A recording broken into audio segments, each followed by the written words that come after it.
ఏంట్రా రాములు, ఏంటా గొడవ? ఈ గుంటూరు రంగాపురం అయ్యా మన చెరువులో నీళ్లు తాగాడు. తాగింది కుక్క నీళ్ళే కానీ బాబు గారు వదిలిపెట్టండి అయ్యా. పోయేది సిటికెట్ పేడమేనే, నువ్వు వదిలే.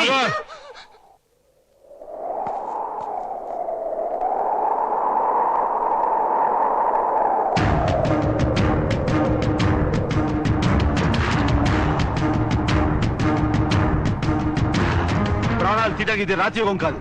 అయినా వీడు చేసిన తప్పేమిటి? వాడు చెరువులో నీళ్లు తాగాడు. నీళ్లు తాగింది ఎక్కులు ఆపుకోవడానికి కానీ ఎకరాలు తరుపుకోవడానికి కాదు. దుఃఖ నీరు తాగినా తప్పే. ఈ చెరువులో నీళ్లు మా ఊరివి. మీ ఊరు నీళ్లు తాగాడని వీడిని కొట్టారు. ఇంతసేపు ఈ ఊరు నేల మీద నిలబడ్డారు. ఈ ఊరు గాలి పీల్చారు. దానికి మిమ్మల్ని ఎవరు కొట్టాలి? ఎన్ని దెబ్బలు కొట్టాలి?